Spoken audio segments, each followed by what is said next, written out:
بسم اللہ الرحمن الرحیم۔ السلام علیکم۔ ایک گاؤں میں عبادت گزار بزرگ رہتا تھا۔ گاؤں کے سارے لوگ اس کی بہت عزت کرتے تھے اور اپنے دل میں اسے اللہ کے ولی کا درجہ دیتے تھے۔ وہ ہر وقت عبادت میں مصروف رہتا۔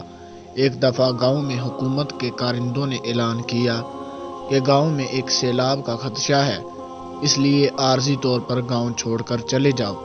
سیلاب بڑی شدت کے ساتھ گاؤں کی طرف بڑھ رہا ہے اور چند گھنٹوں بعد گاؤں میں پہنچ جائے گا۔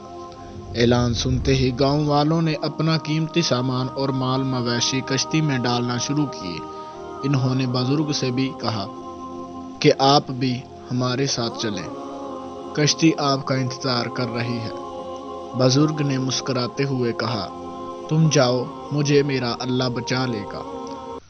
گاؤں والوں نے اس کی بہت منت کی، مگر بزرگ نے جانے سے انکار کر دیا اور اپنی عبادت میں مشغول ہو گیا۔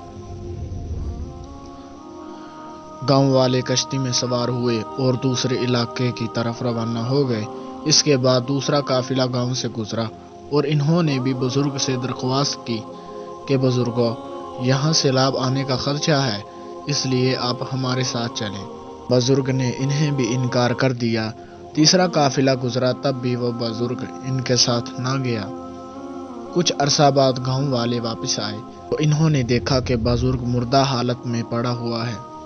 انہیں بزرگ کی لاش دیکھ کر بہت صدمہ ہوا اور ساتھ ساتھ حیرت بھی ہوئی۔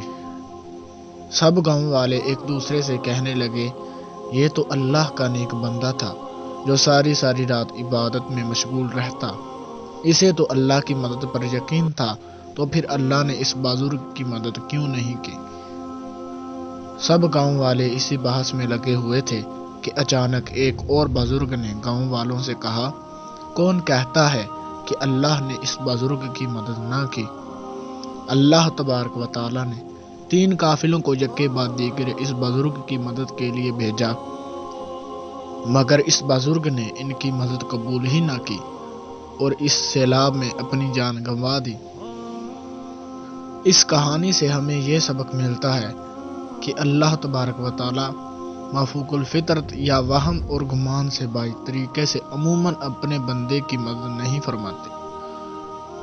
وہ پروردگار اپنے بندے کے لیے اسباب اور وسیلے مہیا کرتا ہے تاکہ اس کے بندے ان اسباب کو استعمال میں لاتے ہوئے اجتہاد کرتے ہوئے اپنا راستہ بنائے۔ اگر ویڈیو اچھی لگے تو اسے لائک کریں، شیئر کریں اور ہمارے چینل کو سبسکرائب کریں۔ ملتے ہیں کسی اگلی ویڈیو میں، تب تک کے لیے اللہ حافظ۔